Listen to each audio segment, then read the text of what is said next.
Two, one, go. Two pieces of framing for this debate. The first is, I think opposition defends the status quo.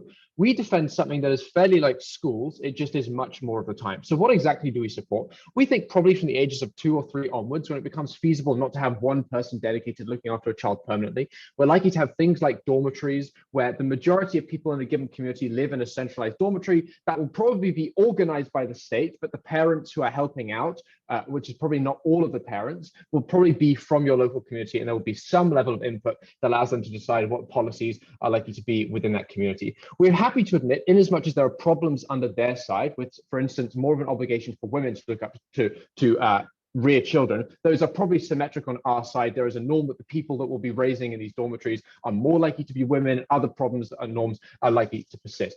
First argument is why this is likely to be better for children. 4 warrants here. The first is they're more likely to spend time around other children, which we think is a significant benefit. Often, when you're very young, your parents are tired or stressed and therefore unlikely to allow you to engage in other activities or to take you near other children that allow you to hang out. This particularly afflicts low-income communities whose parents are less able to spend the time to like take them and have other people over to play. I think it's relatively important in as much as, one, hanging around other people who aren't your parents is often something that makes you very, very happy, especially when your parents are often burnt out or very tired, but in light of the fact they have to work. Secondly, we think the development of social skills from a young age is very, very important, because not having these at a later age when you are able to socialize independently means that lots of people are very unhappy. They're unable to find people who are going to be friends with them because they've not taught what happens under their side.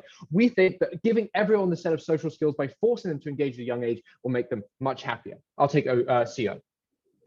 So will this be organized nationally or by local community? I think there are arguments that can be made about what is likely, in as much as it's similar, I guess, to schooling, which is what you do on a smaller scale. It's probably some level of national oversight, but a lot of lenience for individual communities to decide what happens.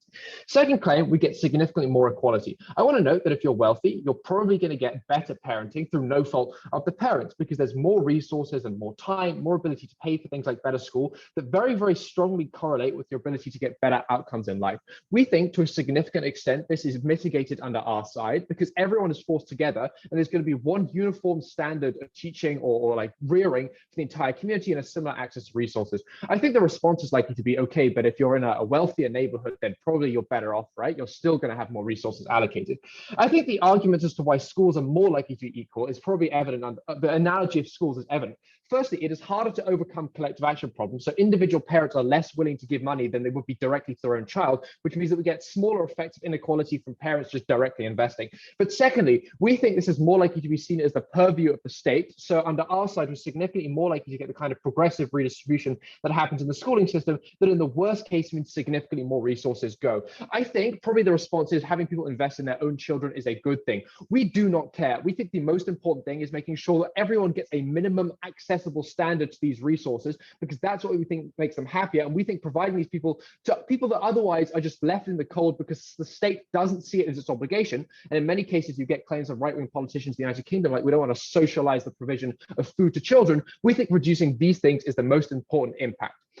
Second thing I want to note is we think reducing inequality is more important at the overall level, because we think inequality, like it's not clear that having better schooling for like one group has really improved society. What it does is provide those people with a signal that makes them more likely to be employed. We think reducing obvious inequalities from schooling is the most important thing. That's what we're happy for. Third claim as to why it's better for parents is we can significantly regulate abuse in a couple of ways. The first thing is there's a strong incentive for oversight from parents who aren't necessarily going to be employed directly, because you don't need everyone in the community because there's like a massive economies of scale. These people have nonetheless a very strong incentive to go to their local dormitory and to make sure that abuse is unlikely to happen. The second thing is often going to be multiple parents there. That means the level of scrutiny of the number of eyes on individual children is likely to be significantly higher. This means that we're significantly better at regulating child abuse under our side, or just the absence of resources, because we think that often overworked parents aren't likely to be looking out for or in many cases, abusive parents. Obviously, there is no oversight mechanism because lots of people don't actually interact with the child anywhere nearly as frequently or observe the behavior that's going on a lot of the time. But secondly, often it might not be the case there's actual abuse, but it's just neglect. That is, they're not feeding them frequently enough because they're overworked. We mitigate these because there are more people watching and because we don't have the phenomenon of overworked parenting. Second claim, this is significantly better for parents. I think the claim here, just parenting is not great for a large number of parents. One, that they are exhausted a large number of times. I'll take a POI from opening now.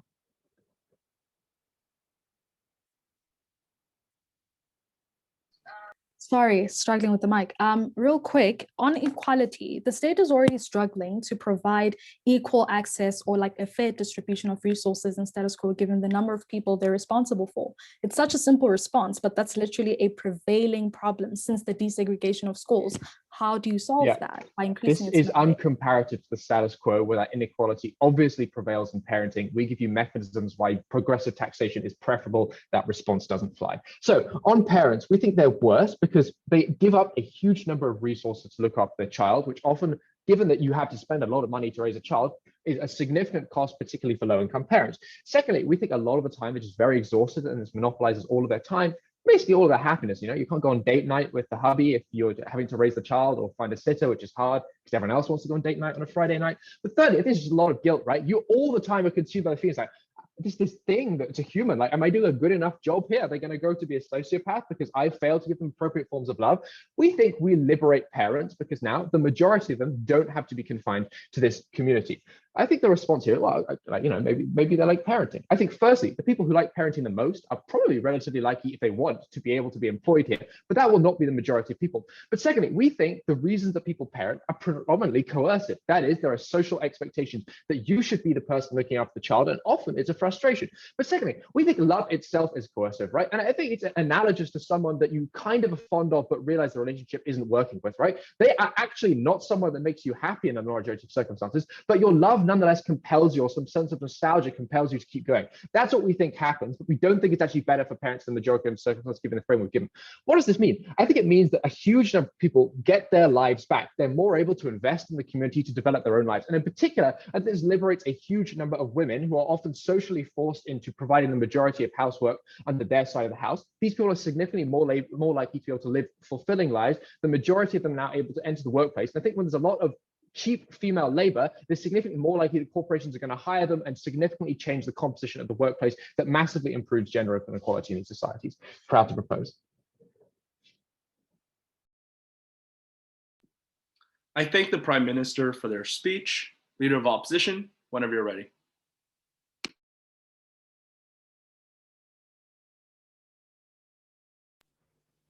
Hi, I just want to check that I'm audible. Okay, cool. Pure eyes, I would, yeah, I'd prefer them in the text space. Yeah, starting in 3, 2, 1. Quite simply, panel, I don't think that the opening government has a compelling case, because at best what they do is point to a few harms which they don't show can be exclusively solved through this kind of policy. Because they keep pointing to the schooling system and saying, yeah, it's kind of going to be like school, and then pointing to all these flaws in the schooling system, and then bringing a solution that just overburdens the schooling system, like relatable system. And essentially what I'm trying to say is a lot of their problems can be solved or are already catered to by the schooling system, and can be solved by mitigating all the harms that they point to in the schooling system, right? Because they point to things like not having or not providing children with lunches in school. That can be solved through legislation. It doesn't necessarily mean that you have to remove parenting altogether. But secondly, they point to a few benefits.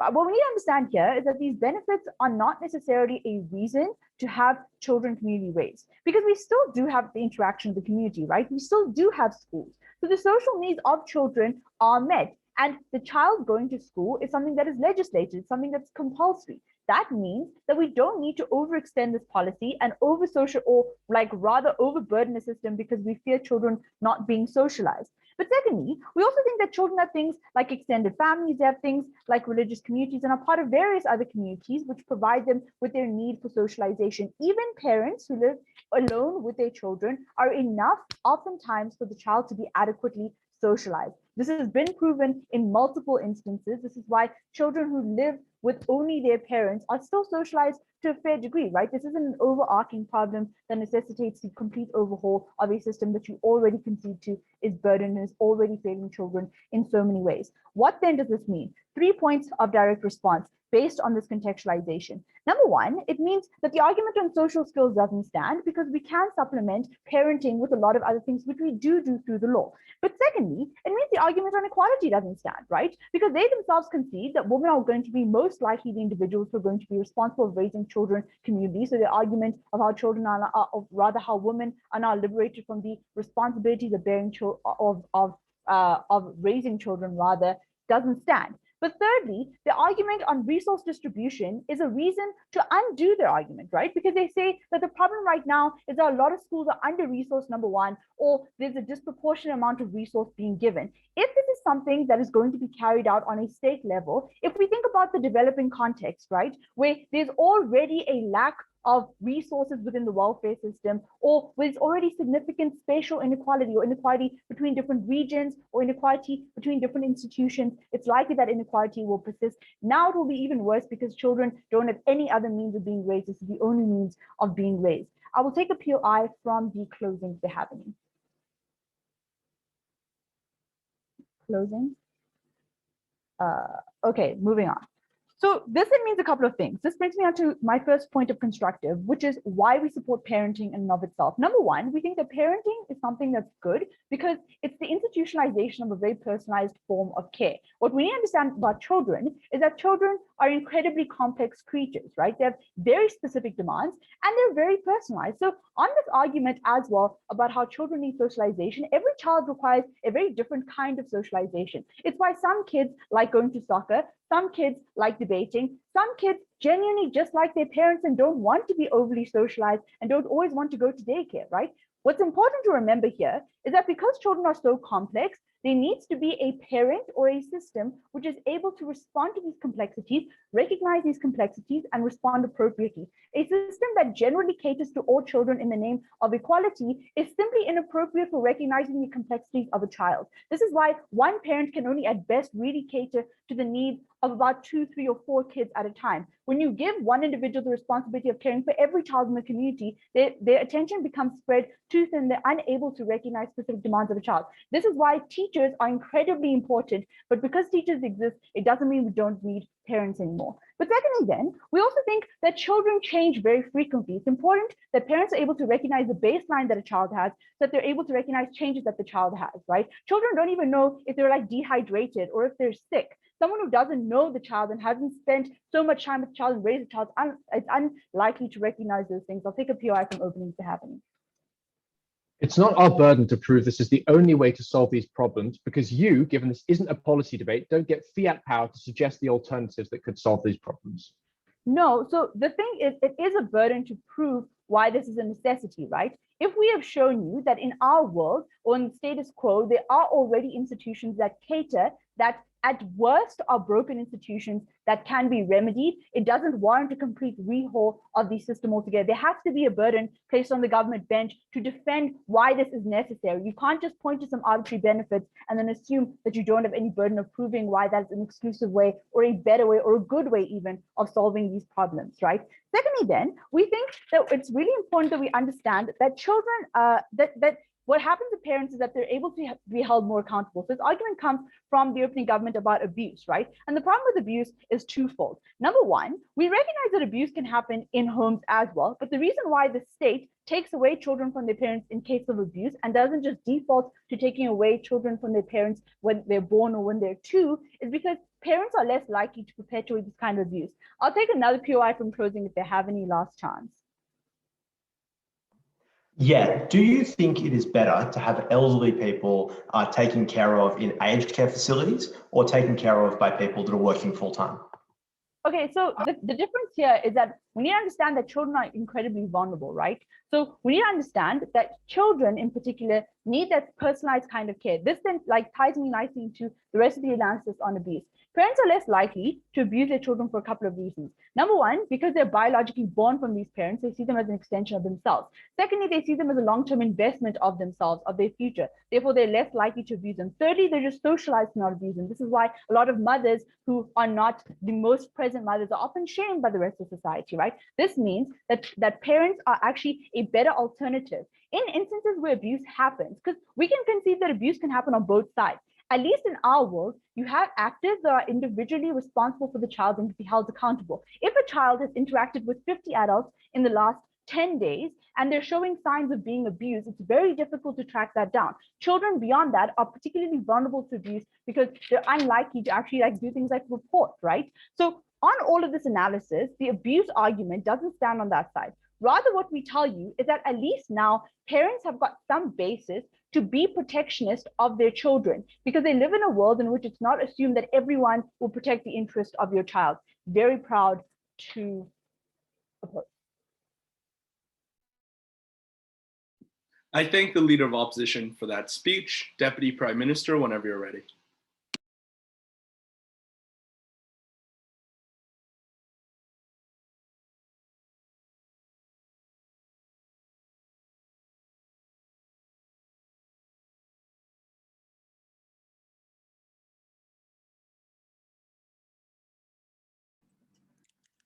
Okay, I'll take POIs by people turning on their videos and waving at me, or you can just turn your mic on and say POI, but the TLDR is, I don't listen to the chat. Look at the chat.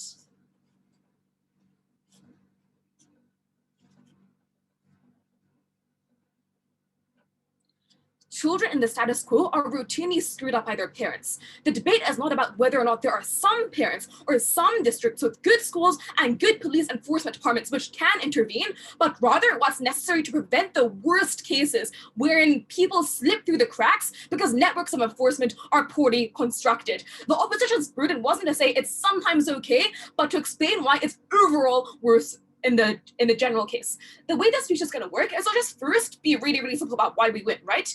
We win because we prove that kids are substantially better off on our side. I'm going to tell you why these benefits are exclusive with this model. And finally, I'm going to outweigh the worst case scenario that op might actually bring later down the line. So first, on children then. What are our unique mechanisms for making children better off? Because we have a good conception of what is a prerequisite for the basic needs of children. That is, that they have a basic degree of socialization, aka they spend time with other kids, not just from the ages of 5 or 6 or 7, but from the ages of 2 and 3, because that's the point at which your brain is the most malleable and plastic, and where you form your conceptions of how you socialize with other people. And crucially, that's when parents are the sole actor in their lives right now. Insofar as parents aren't always good actors, that means that their side concedes that you're exposing children to huge levels of risk. But second of all, in terms of material benefits as well, look at the status quo. Britain gave out like COVID packets, and Britain is one of the most developed countries in the world, and it was like an apple, a box of pasta, and some margarine for 1 week of food. AKA, I think social welfare systems are incredibly shit, and the reason for this is because the people in power, A, don't have a good understanding of what people on the ground actually need, but second of all, because there's just not much social impetus to help those who are the worst off because they don't have as much of a political say. I think we're able to fix this for 2 main reasons. The first is because I think we have a clear base standard for what we want every single child to be able to access, insofar as we have clear regulations on for this facility to continue functioning in the same way that a school is shut down if it fills up basic obligations. Children also need to be basically happy, they need to be healthy, and they need to reach these basic standards. So second of all, most importantly, we uniquely achieve solvency because we break down the barrier between the private and the public and allow for the state to have much more scope to intervene when things are going wrong. I think, I'll take you later, thank you, is when they concede that actually the state should come in and take children away from their parents when abuse is happening is a concession, that in many cases you would trust the state to intervene and help you. Think as though there's a problem right now, which is that mechanisms of rescuing children are fallible. 1, because children are often scared stiff by their parents and they don't want to speak out. 2, because teachers are often overworked, stressed out, dealing with classes of 30 children, and therefore it's really, really hard for them to understand and do things such as like identify when certain children are being malnourished or abused. I think when you have everything in a public facility, fine, maybe in some cases individual carers are bad eggs and they have bad incentives for joining these facilities, but in these cases there are far more people around them to perceive this, and 2, there's a far clearer pipeline in terms of breaking down the connection. I'll take you later, please. So here's the alternatives they pose towards achieving the same benefits. AKA, we can have schools where you can socialize, you can do things such as have the state come in and rescue you. 3 reasons why these alternatives are inadequate. The first is is because reform is incredibly unlikely under their side of the house. Because remember, they're defending the status quo. Cross-apply all of my earlier analysis about the state's incentives. But second of all, even in their best case scenario, where reforms are applied in some places, they're likely to benefit those who are comparatively better off. Because these are the areas when parents have more social capital and are better able to campaign for things such as public services like free daycare. And I think that's really, really bad, because the schools which have better capacity to take care of children who are falling behind are also schools which teach in comparatively privileged areas. But finally, I also just think lots of our benefits are really, really unique to this idea of communal parenting and not at all to do with protecting kids. Okay, before I move on to the comparative, I'll take a POI from closing. So what do you then do when the community rather, is abusive to the children? When the community overall is abusive to the children, the first thing I would say is that it's highly unlikely that the entire community is abusive to the children. Why? Because I think the vast majority of people have a basic standard of empathy, which means that when it's someone else's kid who looks young, which looks vulnerable, and when they're hurt, you feel a strong aversion towards them that suffering continue. But why then does that not also apply symmetrically to parents? For a couple of reasons. The first is because this sense of empathy applies to most parents, but not all parents. Some are generally just sociopathic, some are raised badly and have bad standards for raising their children, but this is unlikely to happen in the entire community. But the second main reason for this is just because I think parents are often blinded by their own love to their kids to recognize that they're not actually being the correct caregivers, that the children are actually worse off. But third of all, because oftentimes signs of neglect are clearly identifiable, and these facilities are likely to have state oversight and therefore hire things such as pediatricians or things such as child nutritionists. Okay, before I go into the comparative, I'll take opening.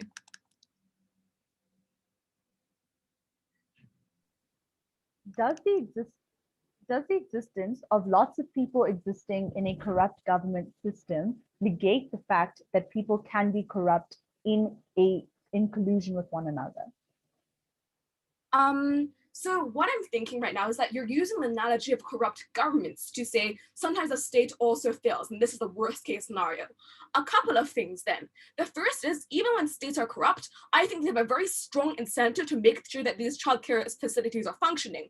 Why? Because you have a goal to raise healthy, happy, functioning children in order to have your state continue and be prosperous, for example. But second of all, because presumably the parents of leaders of state, heads of state, also have children, heads of communities who hold power, also have children going to these facilities, and therefore they also presumably have an interest in making sure that, my genetic offspring is also doing fine, for example. But third of all, I also just think that the state is often a bad actor, and this is my comparative, right, about states versus parents. The first is just a principle rebuttal towards their claim about how parents, it's a personal thing and it should happen in the hands of the state.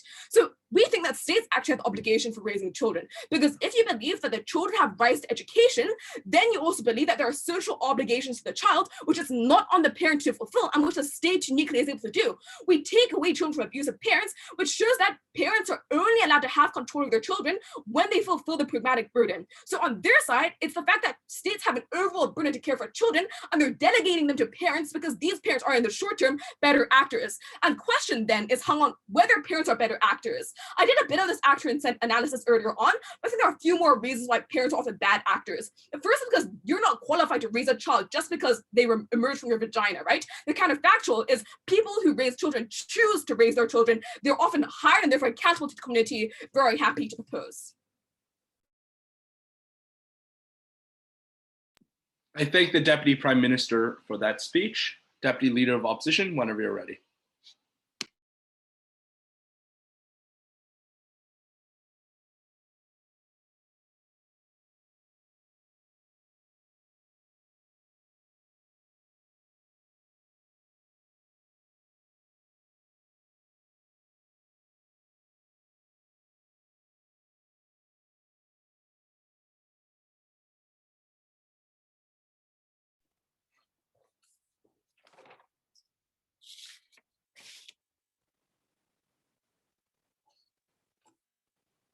Cool.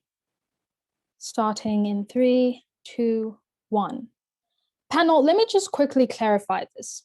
We clash on the grounds that we think that what the proposition or the government bench is arguing is simply unnecessary, considering that we can have reforms that are far more effective, reforms of the system that they're honestly really just copying, right? Essentially, it's to say we can have reform, but without burdening an already incredibly burdened state. For example, by employing additional counselors. In the United States, one school counselor is often responsible for 2,000 kids because the state isn't employing more. If the state simply employs more, that is a better reform that ensures that counseling services in order to mitigate things like abuse are things that are properly addressed by individuals that are qualified. What they're saying is let the state have a different method of taking in more children that it is responsible for, even if it is failing. We don't think that that is effective. Secondly, on efficacy, the other ground that we're clashing on, we think that we honestly need to borrow and add on to a method that is for the most part already working. The state, even if it is elected by parents to take care of everyone, doesn't necessarily have the capacity to care for specific individuals like kids. What that means is that we ought to capitalize on how society is framed right now. The state recognizes parents as primary caretakers for the most vulnerable within their families, which is often their children, right? What this means is let's capitalize on that because it is a functional relationship in which the state is able to establish measures to hold parents accountable and aid them where they require assistance, i.e. providing food to communities and all that lot. But making the state responsible for individual kids is honestly just an incredibly difficult burden, and we ought to capitalize on systems that already function.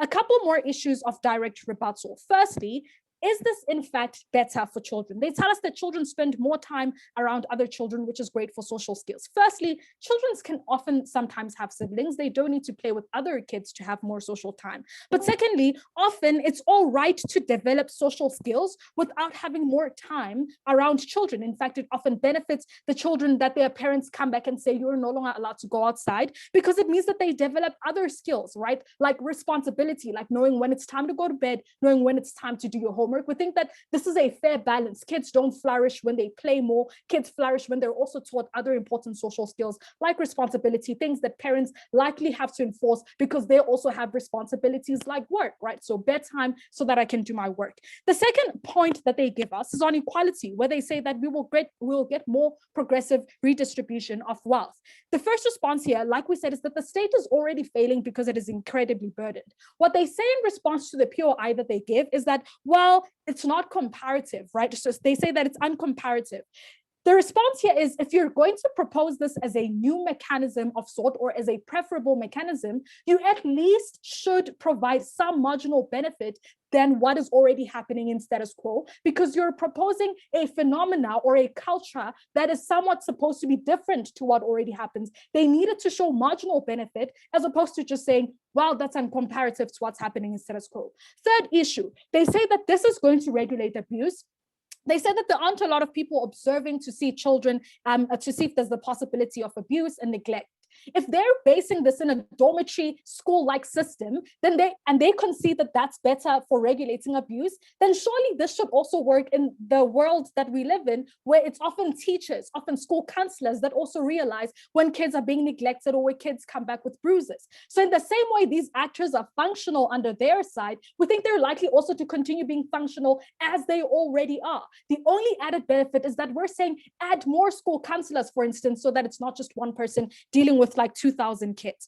The fourth matter that they bring up is that parents get their lives back. They say often women are shamed into a predominantly domestic role. The first response here is that women are honestly okay having children. The only problem is that patriarchal systems make it difficult to be a parent and to also pursue a career. We don't think that it is a benefit to say we save women from having to be parents. It's really okay. The second response is that those who are in fact oppressed into performing a predominantly domestic role are more likely to still be harmed in this instance. Why? Because they are required to play a predominant parental figure. When you say that their children is no longer their primary care, they're still likely going to be shamed by society because laws don't immediately change perceptions once they're implemented. So it's still going to be shameful to not be a predominantly engaged parent. But secondly, would say that if they are in fact oppressed women, it means that they are still not going to be given given necessarily the liberty to pursue other things. So not taking care of your child doesn't mean that your husband is going to be okay with you getting a job and coming back at like 7 in the evening. We don't think that their benefits are attainable, as they say. Last point of direct rebuttal. They say that the state is on specifically state intervention, right? Panel, we agree that state intervention is important, but like we said, we must capitalize on a functional system where the state recognizes parents as the primary caretaker and accountability is established on those lines. Secondly, if parents are in fact bad, parents, under their system or under the world or culture that they're proposing or supporting in this instance or preferring, they're still allowing parents to work in this dormitory-like systems. So parents are still going to be that exact same caretaker figure, even under your model. So either parents are bad and you don't want them at all, or they actually aren't that bad and you do want to include them in this system. And this then brings us to the last issue, right? Which is the fact that not all parents are bad. And so really, opening government had to justify why they prefer a culture that would essentially make it a norm for all parents not to be primary caretakers, even if they aren't all bad. Quickly into my into my positive matter. Essentially, what we need to ask ourselves is, when does upbringing of a child have contestable implications? We don't think that it has to do with everything. We think what really matters is, firstly, who's determining the morality of the child, and secondly, who has an explicit duty to care. Anam has already told you why the explicit duty to care is far better under parental figures who have a unique interest to care about the day-to-day of the child and to as well as to monitor their well-being. On morality, what we would say that here is that children, especially the ages that OG has characterized, are often at a time where they're forming morality. What this means is that even if they're learning what is wrong and right, they don't have the opportunity to appreciate that immediately. So if you tell them a stove is hot, it will take them burning their hand to actually understand that. What this means is that having one figure who instills like a consistent set of morals better helps the child to gain an appreciation, because their understanding is based just from one person and one idea. Thank you for all of these reasons. Very proud to oppose. I thank the Deputy Leader of Opposition for that speech. Member of Government, whenever you're ready.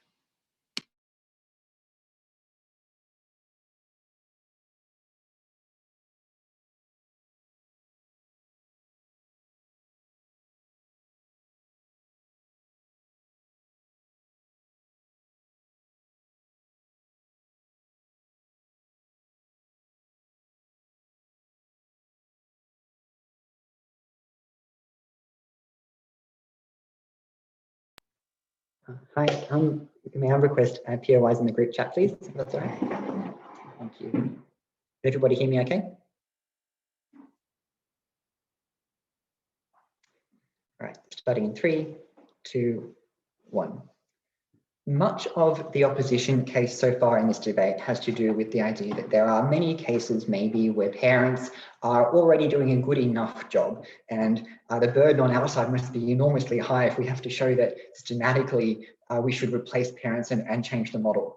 Our point is, and a lot of our attention will be about, the scale benefits that occur when we outsource parenting to people who are better positioned and able to do it in a socialized way, because parenting is uniquely well fitted for the benefits that come with scale, and society benefits enormously when parenting is treated as an institution that can be done at scale. And the reasons for that are threefold.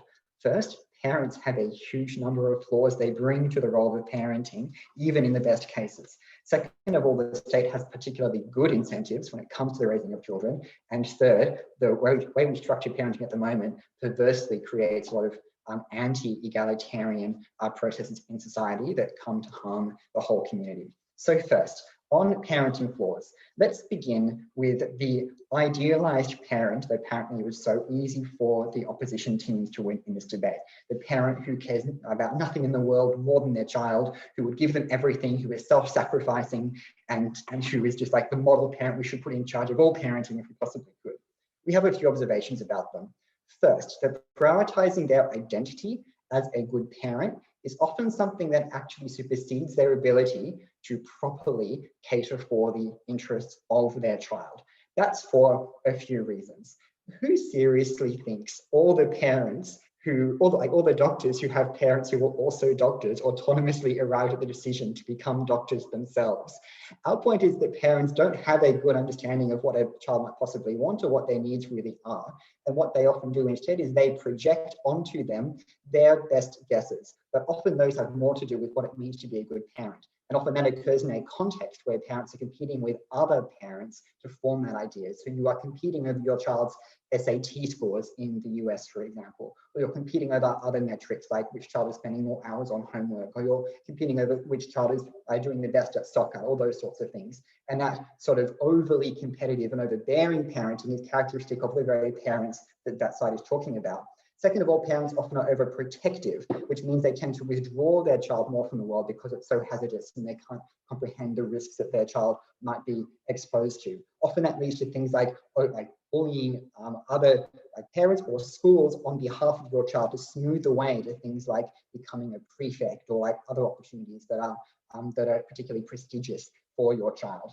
And this is all because your child's interests are particularly opaque and you can't rely on your child to communicate those because they're children and they can't communicate them either. A lot of parenting is really counterintuitive, and that's why it's the sort of thing that we would normally put in the domain of experts who could learn the correct way to actually look at, we can do research, we can understand pedagogy that would be in the interests of children. We can understand the ways to maximize the things they're exposed to early on and allow them to experience different co-curricular and educational opportunities that would actually match their interests in the long term.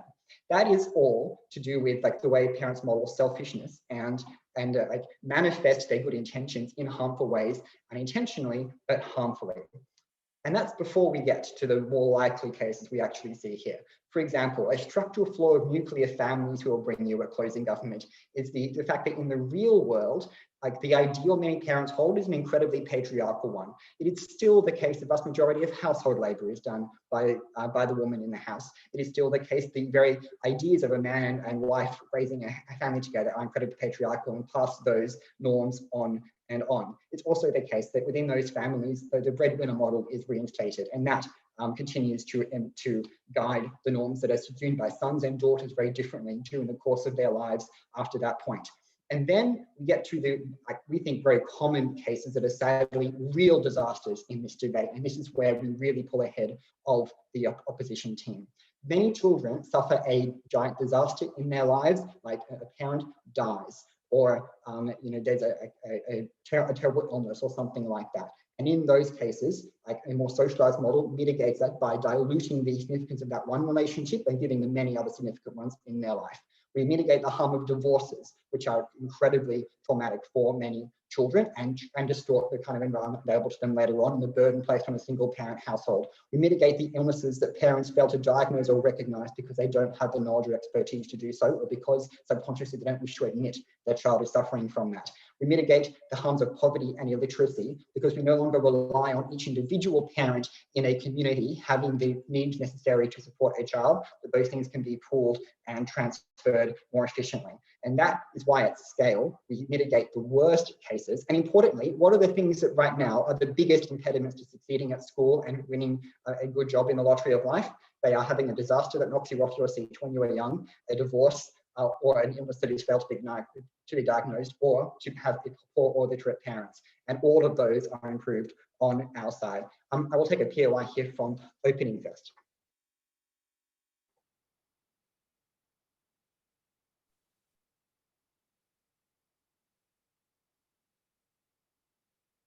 Opening. Sorry, firstly, specifically on the point that you're discussing right now, we don't necessarily understand why these problems that you say exist in parents, like being afraid to admit certain problems that their children are experiencing, are mitigated in a communal raising setting. Because Anam already characterizes that the community has honestly a role that is typically on the surface, right? They don't care enough to measure the day-to-day well-being of a child in ordinary circumstances. So even the recognition of these issues is not likely to continue. Yeah, thank you. No, it's a good point. So we think that often children can be raised at scale because good parenting doesn't occur from the maximum number of time one-on-one with somebody. It occurs from how we are socialized in a group. Problems often are easier to raise than to Like you can just like say someone appears to be behaving abnormally, and then a parent, like a supervisor, can leave the group. Daycare has actually solved this problem for many generations, so we actually reckon we can scale that up, and it will actually be quite good. All right, the state has incentives. Why are they so much better? First, we introduce political and democratic accountability. That is, if there is a failure in a state institution, it becomes a national scandal because the protecting of children is actually a big priority for people, and we channel that nurturing element into the political system rather than devolving it to the house and saying it's not a public interest problem. And that is exactly what excuses much misbehavior in the status quo. Second, we raise good citizens for the future. That's an incentive states have. And third, failures become more visible. Beej may address more substantive later, but for now, we're very proud to propose. I thank the member of government for that speech. Member of opposition, whenever you're ready.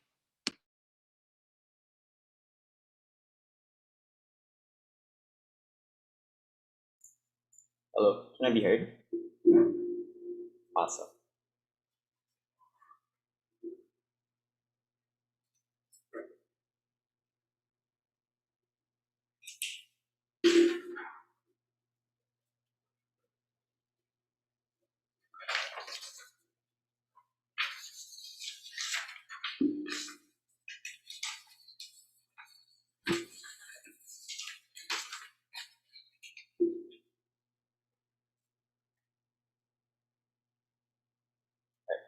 I'll start my speech in 3, 2, 1. Two things I'll talk about. Number one, reducing inequality and breaking the top half deadlock. Number two, better parenting, explaining why we extend from OO and beat closing government on that issue. Number one is on reducing inequality. So OO just asserts that these are corrupt governments that are overburdened and therefore inefficient. I think the converse and the missing link that comes from opening government is to explain that, or rather the lack of explanation that you'll have sufficient resources, and bouncing off CG, who just said that it'll be a national scandal, quote unquote. A lot of these are dependent on these becoming important national concerns, i.e., why is this likely to impact your vote more than economic concerns? Why is this likely to impact your vote more than any other things that parents want, especially when Prime Minister themselves say that you are not likely to feel the emotional burden of children. You are not likely to feel like there's some sort of meaning into children growing up in a good world. There are many reasons why you significantly reduce the political will for this to exist. The first is that you're just less likely to feel like this is an important issue. Number one, experience, bonding with your kid, building that kind of affinity is precisely the reason that you're willing to care about them and vote on this basis and ensure more pro-children legislation. So it is knowing that you have a personal bond connection as opposed to some kids hanging out in some building somewhere, and therefore makes you want to care about them. But secondly, it's a lack of individual responsibility. Sure, I care about kids, but why is it particularly me who has to spend my vote on this particular thing? It's just not clear why everyone else is not going to contribute more than that. It's a collective action problem. But thirdly, it no longer reflects on you, because if your kid is not raised well, that tells everyone that you are a bad parent, you're irresponsible. But now that you can lay off that kind of shame and responsibility to a greater quote-unquote state,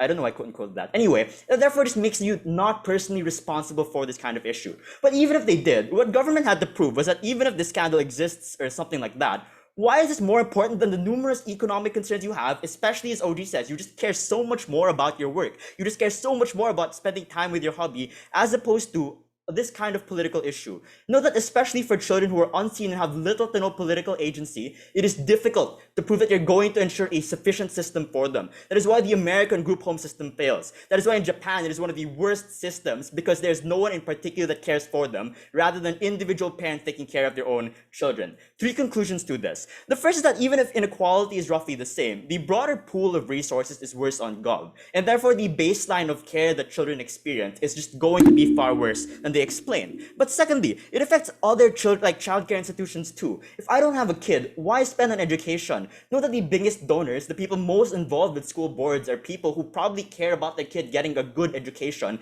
And so far as it's no longer theirs, why are they likely to vote for that? And it's not just that you erode these institutions or at least decrease their importance. It also ensures that legislations that are often important for the same low-income families that they want to protect are less likely to occur, i.e. tax breaks for them, i.e. ensuring greater laws for the protection of children and their rights. So overall, I think beyond this whole more children, less children situation, they had to prove the willingness for them to do anything about it. To take a POI from CG. Our evidence that the electorate would care enormously about children even outside their own homes is that right now, if anything does occur in a government-run facility, it does become a national scandal, and also that public funding for education tends to be extremely high in many of these countries. Because these are people who send their children to public education systems. So it's just incredibly unclear why that's the comparative. But moreover, just because it happens in a national institution, if anything happens in any other national institution, if there are gaps in funding for jobs and labor or any other issue that is far more important, it's just unclear why, even if people cared, why on that care they would vote and do anything significant for them. So that proves that the baseline for care is worse on Gov. The second thing I want to talk about is better parenting. The first thing I want to discuss here is bad parenting and abuse. And note that they say that parents can be abusive, we agree. There are many state systems or regulations to ensure that they can stop that. But the second thing to note is that there are reasons as to why this is far likely worse on their side. The first is time. I.e., if you have so many children to care for, a lot of the ways in which you regulate moral behaviors, a lot of the ways in which you care for them are the quickest and probably the not most humane ways. I.e., if you know that you only have one kid, they did something bad, you can talk to them about it. You can spend a few days in ensuring that they're likely to be cared for and talk to them as to why what they did was bad. For overworked social workers, for people who have to do that for 50 more kids after they've done something similar, it is either they ignore it and they start to build up these kinds of behaviors and therefore do not grow up to build these kinds of moral frameworks, or that they use things like scolding, guilt tripping these kids, screaming at them, just because it's a lot faster. And the second thing to note here is that in our world, there are ways to counter-check abuse. I.e., if you're a parent that is abusive, your kid might tell their classmates in school. It could reflect poorly on you within a community or within a neighborhood. The converse is that when parents don't on a daily basis look at these kinds of social care systems, it's unclear whether or not you're going to correct that. And note that the MEC from CG is very convenient. It relies on it becoming a national scandal. It's just unclear to me when everyday experiences of abuse, everyday experience, not even abuse, maybe just scolding, mental torture, guilting children is going to rise up to that scale and therefore be counter-checked regardless. I'd say it is better on our side. I'll take a POI from OG now. Most people are not unemployed, but there's still a political debate about unemployment. So your argument proves there's not a huge amount of spending, but makes no attempt to claim there isn't a sufficient amount of spending. This means we're still better because in your worst case, parents are still underfunded, overworked, and will do all of the bad things you say social workers will. Again, one, they're likely to have legislation for things like tax breaks to ensure people can care for their children. Two, labor is very different. Maybe not many people are unemployed now, but they want to hedge against the risk in the future. If you will never care for a child, then you don't need to care about that in particular. Two more things. First is socialization. So again, not mutually exclusive, but I don't know why it's a net good. Two reasons. Number one is that the socialization could be negative. A lot of the time, the home is the only safe space and sanctity you have from bullying in school, from negative experiences from your classmates. Insofar as you're uncertain about one or the other, ensuring a balance, a way to escape one particular harmful institution is good. But secondly, it's competition. It is when you are in the same home as children and have very few social workers, the need to have attention, the need to differentiate yourself from all the other kids there either leads to a certain degree of insecurity or also inequality between children as to who is more likable, and often harms minority groups and less likable children overall. Thirdly is personalized care. So I think CG relies on a lot of the most convenient instances of divorce and death. First rebuttal to that is that it only hurts you in particular because you care a lot and love your parents. I don't know why that overrides all the other good times, but three reasons it's better on our side. One, that harms minority children, because in particular, people with learning disabilities are not going to be cared for by the least common denominator caring system. But secondly, it is knowing that you are special, that you are personally, emotionally invested in, that is important for children who do not have that kind of affirmation of little agency to express that need for love. But thirdly, it's all the other things, interests, hobbies, things you might want to do and pursue that you can no longer have on GovBench. I am incredibly proud to oppose. I thank the member of opposition for that speech. Government Whip, whenever you're ready.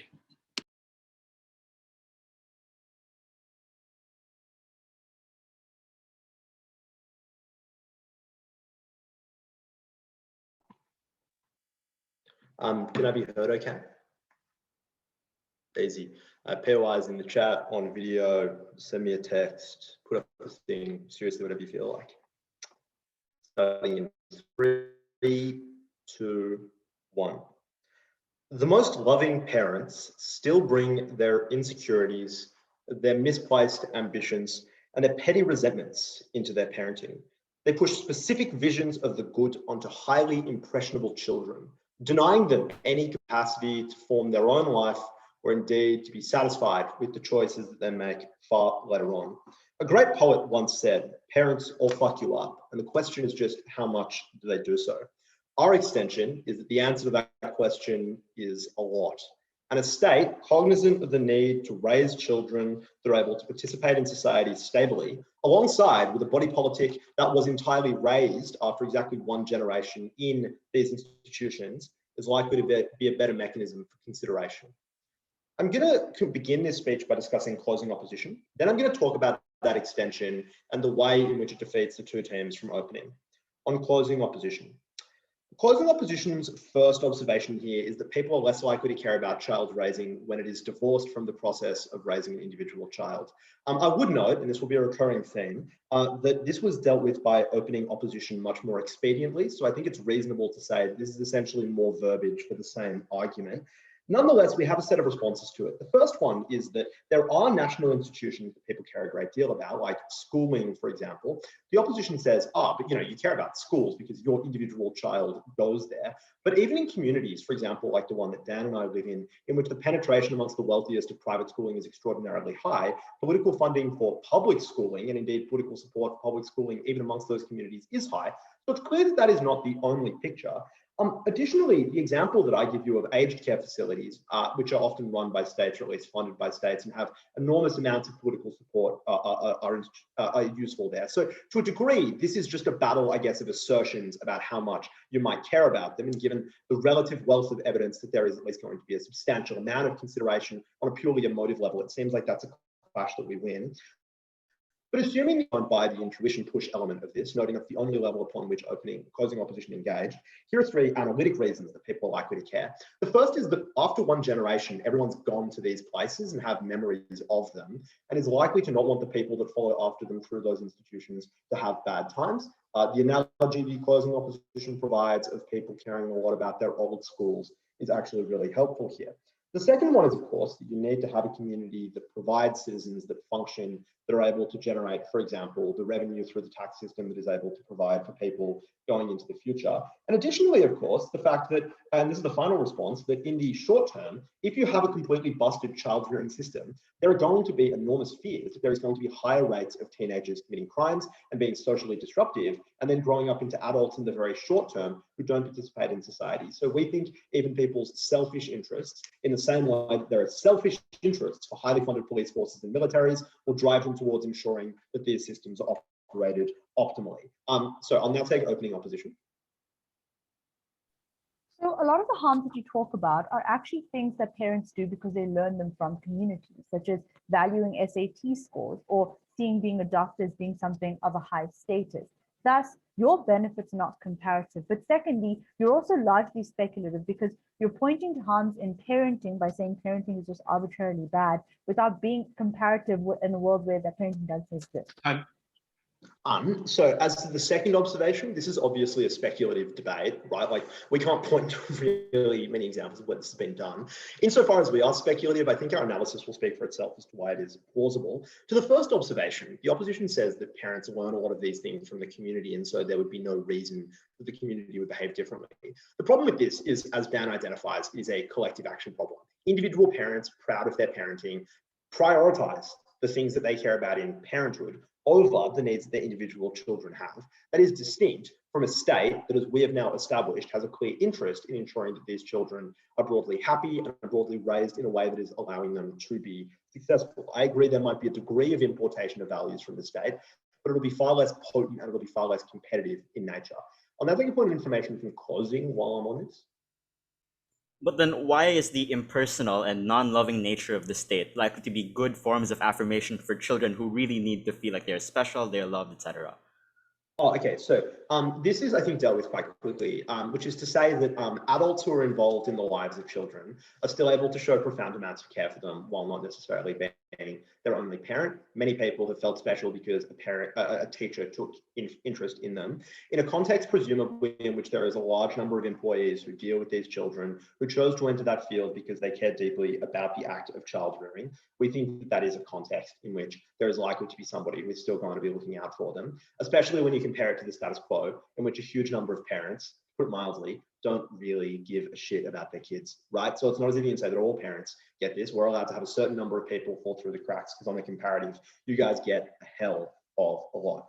Then to run through the rest of this stuff briefly, the opposition says, well, you know, there's going to be like all sorts of problems because you want to deal with kids maximally expediently. But that is, as I've already noted, contingent on the idea that the state would set this up to be poorly resourced. And additionally, it's not actually expedient. If you treat kids like shit, they act out, which means this doesn't even achieve the thing that you want it to. And finally, they say that socialization might be bad, which is in a very formal sense a knife of the prop that their opening set up. Now on to Dan's extension. Dan gives you 5 reasons to believe that parents structurally do a bad job. They have preferences that override their preferences of their children. They can't really know the preferences of their children. They're highly competitive, they're overprotected, and they bring patriarchal norms into it. 5 mechanisms that have received no response from closing opposition so far. They instead said that we relied on the 4th set of edge cases that we gave you, which are edge cases in the sense that they're relatively rare, but they're not that uncommon, and they're absolutely devastating when they occur. The death of a parent, the abandonment of a parent, the illness of a parent, or a failure to diagnose a child leading to some form of medical illness.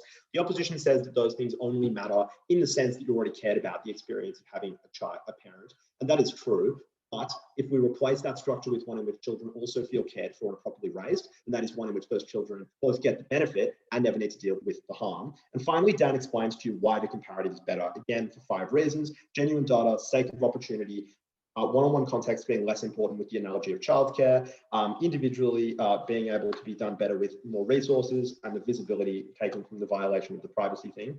Finally, this beats our opening because our opposition is allowed to model out a lot of their problems, as they noted, because this is such a radical shift. They're allowed to support reasonable shifts in political capital as well.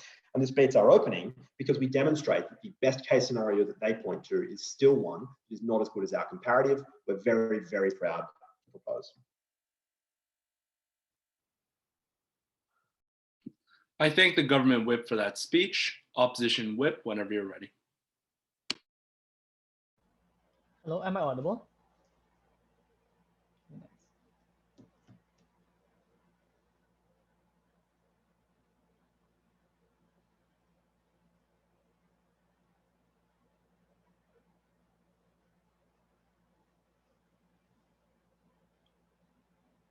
The main response to our case is naive optimism, the belief that people just generally care about other people within society. If that were the case, we wouldn't be locking up immigrant children right now because these people are incredibly vulnerable, and it'd be against our empathy to not care about them and to reject them. But to a degree, a large part of the world is selfish, and people care about the limited spaces of empathy, and people care about those who they can necessarily immediately relate to. Their claim where you separate the parent from the children will make it significantly harder for you to get that care. I want to point out the importance of Miko's extension. A large chunk of the government's case is contingent on you believing that there will be a sufficient amount of political capital and incentive to fund the state source so that you have things like socialization, so you have things like good schools, so you have things like doctors and clinics in these areas such that all of these children will be properly taken care of. Insofar as you're able to prove to you that the net support for caring about children significantly decreases under their side, they cannot also claim a lot of their benefits of caring for these children because that's contingent on the funding that they get. What are their responses to our case? The first, they say, people care about them right now. Public education is massively funded. First response, this is probably true in the developed world, maybe, but a large chunk of the developing world does not have the funded public education systems. In the Philippines, for example, you have 70 children to one particular classroom. A lot of the times, you can't just assert that the developing world context doesn't apply when the vast majority of people live in the developing world. But secondly, we explained to you that the current reason for why people care about these children is because they can currently draw a link. So even if it's not their own children, the very fact that they care about children in general is rooted in the fact that they have their own experience as taking care of their child. They know the vulnerability and the pains of motherhood when their children are abused. In a world where you totally reshape society in a way that you distance parents from their children, that same incentive and that same moral caring cannot be extrapolated onto their world. But secondly, they say that there are analytical reasons why this is true. So the first claim is in the second generation, children will be better off. Children who grew up in the system will care about the past. So firstly, the children who are successful after this system are likely to advocate for it not to change for the reason that they believe that this is the reason for them to be successful, that the harsh parenting, that maybe the cutthroat competition within these schools might have been the reason that pushed them to be successful. So the people with levers of power will actually don't have a structural incentive to change the system and continue to perpetuate in the instances where it's abusive. But secondly, they suggest the intuition pump of alumni. So a lot of alumni in universities are the main people who are in favor of promoting tradition, in favor of promoting old practices, because that's how they did it in the good old days. Insofar as that is the same structural incentive for future generations of children, there's no reason for you to correct the instances of abuse that exist in those areas. But secondly, we suggest a lot of reasons why alumni care about schools is because of legacy. Insofar as they don't have children to send their children there, it's unclear why that's necessarily helpful. Secondly, they suggest, there are selfish interests to care about the future generations.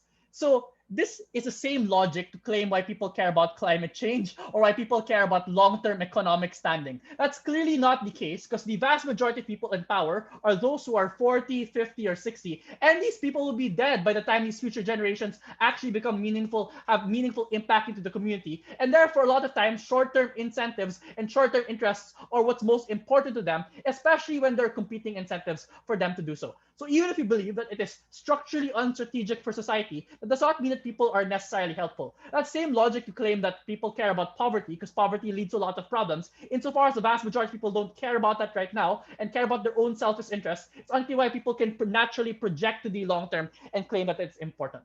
Before I move on, OG. Your worst case scenario is that some facilities aren't great and some parents would be better. It's far stronger of an obligation to make sure that children who are currently victims of neglect, of abuse, who don't have enough to put food on the table, are protected from this harm.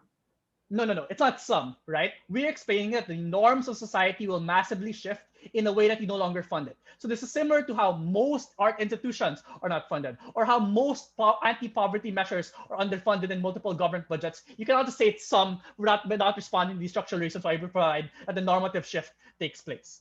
Okay, what they don't respond to though at CG is that we prove to you that even if you have some care for the children, because even if you believe that people are not as heartless as you portray them to be, that care has to be weighed to all the other countervailing incentives that they have, versus where you have parenting, where people's incentives are aligned, right? Insofar as your economic opportunities are aligned with the child that you want them to become rich because you also become rich. That no longer happens. So insofar as you have other personal reasons to go against a particular policy, that significantly increases under our side, and that's why we change it.